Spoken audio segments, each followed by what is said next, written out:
सुंदरी कमरे में बंद होती है और उसी वक्त वहाँ बादशाह अपने आदमियों के साथ आ जाता है और सुंदरी को किडनैप करके अपने कराची वाले घर ले जाता है। और उसी वक्त बादशाह अपने आदमियों से कहता है गुलाम को मरवा दो। और जैसे ही बादशाह का आदमी गुलाम को मारने लगता है तो उसी वक्त गुलाम अपनी रस्सी खुलवाकर बादशाह के सारे आदमियों को मार देता है। और उसी वक्त गुलाम को बादशाह की कॉल आती है कि मैं सुंदरी से निकाह कर रहा हूँ। ये सुनकर गुलाम का होश उड़ जाता है और उसी वक्त बादशाह फौरन सुंदरी को सुंदर घर ले जाता है और जहांदाद से कहता है आप मेरा अभी सुंदरी से निकाह करवा दें। और उसी वक्त जहांदाद फौरन मौलवी साहब को बुला लेता है और खुर्शीद फौरन सुंदरी को निकाह की ड्रेसिंग करवाती है। और उसी वक्त सुंदरी फौरन गुलाम को कॉल करती है कि तुम फौरन अपने पुराने क्वार्टर में पहुंच जाओ। और उसी वक्त गुलाम फौरन लाजो के साथ अपने क्वार्टर पहुंच जाता है। और दूसरी तरफ बादशाह स्टेज पर बैठा सुंदरी का इंतजार कर रहा होता है और उसी वक्त सुंदरी फौरन जहांदाद के घर से भागकर गुलाम के क्वार्टर में पहुंच जाती है और गुलाम सुंदरी को देखते ही उसे अपने गले से लगा लेता है। और उसी वक्त पीछे से बादशाह का गार्ड गुलाम और सुंदरी को एक साथ देख लेता है और फौरन बादशाह को कॉल करके बता देता है। ये सुनते ही बादशाह फौरन अपनी पिस्टल उठाकर भागता हुआ गुलाम के क्वार्टर पहुंच जाता है और सुंदरी बादशाह को देखकर डर जाती है और उसी वक्त गुलाम अपना पिस्टल निकालकर बादशाह के सिर पर रख देता है। और जैसे ही गुलाम बादशाह पर गोली चलाने लगता है तो उसी वक्त वहां पीछे से कुर्बान का आदमी आ जाता है और बादशाह को पकड़कर रस्सी से बांधकर गुलाम के क्वार्टर में बंद कर देता है। और उसी वक्त वहां कुर्बान आ जाता है और गुलाम से कहता है बादशाह मुर्ख से मोहब्बत नहीं कर रहा है, इसलिए तुम फौरन सुंदरी से निकाह कर लो। ये सुनकर गुलाम और सुंदरी बहुत ज्यादा खुश हो जाते हैं और उसी वक्त कुर्बान फौरन गुलाम और सुंदरी का निकाह करवाने अपने घर ले जाता है। और उसी वक्त सुंदरी खुर्शीद को कॉल करके बताती है कि आप फौरन कुर्बान के घर आ जाओ, गुलाम और मेरा निकाह है। ये सुनते ही खुर्शीद फौरन मौलवी साहब को लेकर कुर्बान के घर पहुंच जाती है। और उसी वक्त जहांदाद खुर्शीद का पीछा करते हुए कुर्बान के घर पहुंच जाता है और सामने मौलवी साहब सुंदरी और गुलाम का निकाह करवा रहे होते हैं। ये देखकर जहांदाद गुलाम की गिरहबान पकड़कर कहता है गुलाम बादशाह कहाँ है? तो उसी वक्त कुर्बान जहांदाद को बता देता है कि बादशाह गुलाम के क्वार्टर में बंद है। ये सुनते ही जहांदाद उसी वक्त गुलाम के क्वार्टर में जाकर बादशाह को रस्सी से खोल देता है। और जैसे ही बादशाह को पता चलता है कि गुलाम और सुंदरी का निकाह हो रहा है तो उसी वक्त बादशाह फौरन मुरक के साथ अपनी गाड़ी उठाकर कुर्बान के घर पहुंच जाता है। लेकिन उस वक्त तक मौलवी साहब गुलाम और सुंदरी का निकाह करवा चुके होते हैं। ये देखकर बादशाह की आंखों से आंसू आ जाते हैं और बादशाह गुलाम से कहता है सुंदरी तुमसे मोहब्बत करती है, इसलिए मैं अब सिर्फ मुर्ख से मोहब्बत करूंगा। ये सुनकर खुर्शीद गुलाम और सुंदरी की रुखसती कर देती है और गुलाम फौरन सुंदरी को अपने नए घर ले जाता है। और कुछ अरसे बाद बादशाह मुरक के साथ इतना प्यार करने लगता है कि मुरक और बादशाह का एक बेटा पैदा होता है। और दोस्तों, अगर आप गुलाम और सुंदरी का बच्चा देखना चाहते हैं तो हमारे चैनल को लाइक, सब्सक्राइब और शेयर करें। और ये हमारी प्रेडिक्शन है जो गलत भी हो सकती है।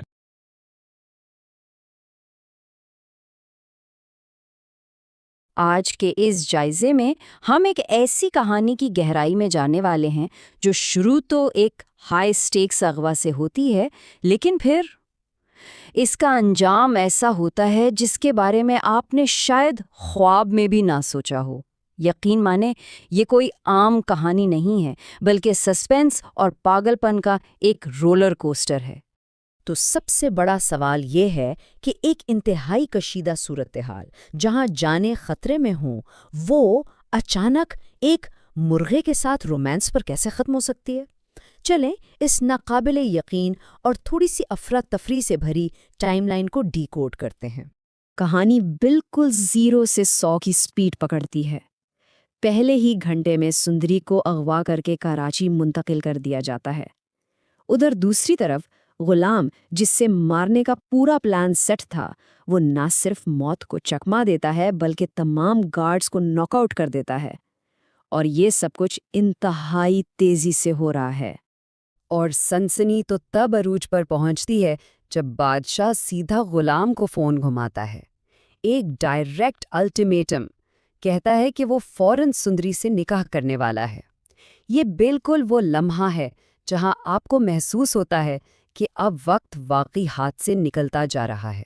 बादशाह वक्त ज़ाया किए बगैर निकाह की तैयारियां जंगी बुनियादों पर शुरू करवा देता है। सुंदरी को ज़बरदस्ती जहांदाद के घर लाया जाता है। फौरन एक मौलवी साहब का बंदोबस्त होता है और खुर्शीद को ड्यूटी मिलती है कि वो जल्दी से सुंदरी को तकरीब के लिए तैयार करे। सब कुछ इतनी जल्दी में हो रहा है कि सांस लेने की भी फुर्सत नहीं। لیکن ذرا رکیں، کہانی یہاں ایک دم یو ٹرن لیتی ہے۔ سندری کسی نہ کسی طرح غلام کو کال ملانے میں کامیاب ہو جاتی ہے اور اسے پرانے کوارٹر بلاتی ہے۔ وہ بڑی ہوشیاری سے وہاں سے فرار ہو کر سیدھا غلام کے پاس پہنچ جاتی ہے۔ ایک زبردست اسکیپ۔ اب ذرا اس منظر کو ذہن میں لائیں۔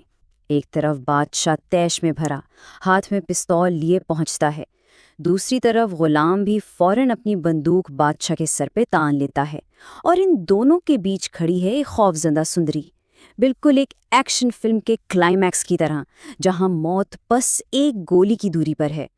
اس سے پہلے کہ کوئی ٹریگر دباتا، ایک دم سرپرائز انٹری ہوتی ہے۔ قربان کا آدمی بالکل آؤٹ آف نو ویئر نمودار ہوتا ہے اور پلک جھپکتے ہی بادشاہ کو رسیوں سے باندھ کر پوری گیم ہی پلٹ دیتا ہے۔ ایک ایسا موڑ جس کی کسی کو توقع نہیں تھی۔ اور یہاں قربان کی منطق واقعی کمال ہے۔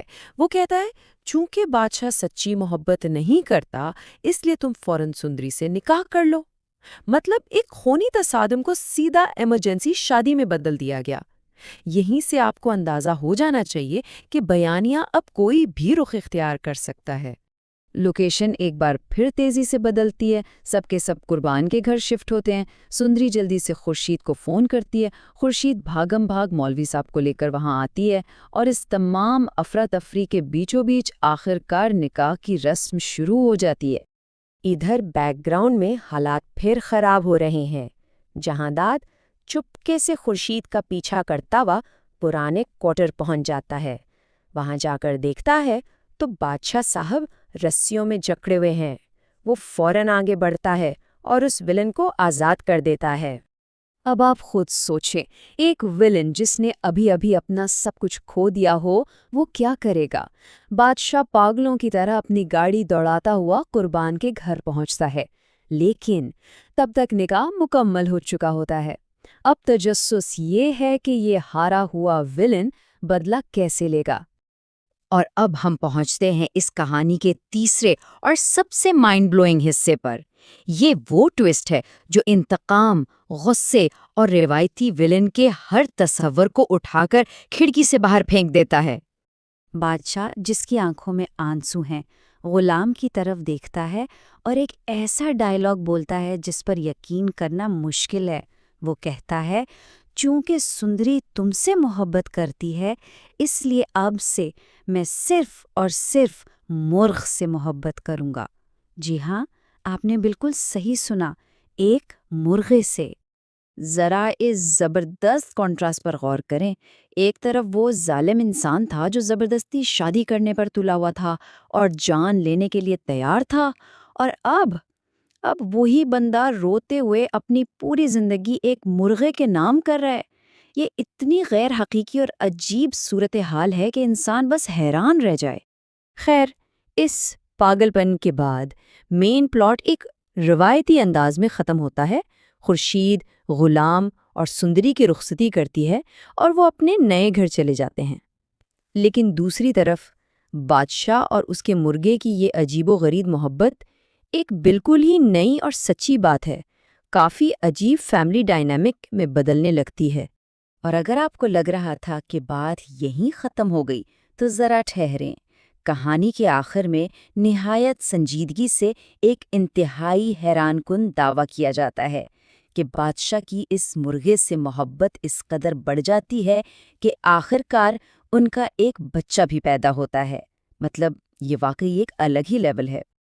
اب یہ جو مرغے کے بچے والی بات ہے نا، کہانی سنانے والے نے اسے بڑی چالاکی سے ایک پیشگوئی کے طور پر استعمال کیا ہے۔ وہ اس عجیب و غریب سسپنس کو کیش کرواتے ہوئے اپنے ناظرین سے کہتا ہے کہ مزید دیکھنے کے لیے لائک اور سبسکرائب کریں تاکہ آگے چل کر اس پر اسرار بچے کو دیکھ سکیں۔ ایک بہترین کلک بیٹ ہے نا؟ تو یہ پورا بیانیہ ہمیں کیا سکھاتا ہے؟ یہی کہ کہانی سنانے کے فن میں کوئی باؤنڈریز نہیں ہوتی۔ بعض اوقات لاجک اور منطق کی تمام حدیں توڑ کر بھی ایک ایسا اسکرپٹ تیار کیا جا سکتا ہے جو آپ کی توجہ کو پوری طرح جکڑ لے۔ تو کیا کہانیوں کا ہمیشہ منطقی ہونا ضروری ہے، یا کبھی کبھار اس طرح کا دیوانہ پن ہی اصل تفریح ہے؟ یہ یقیناً سوچنے کی بات ہے۔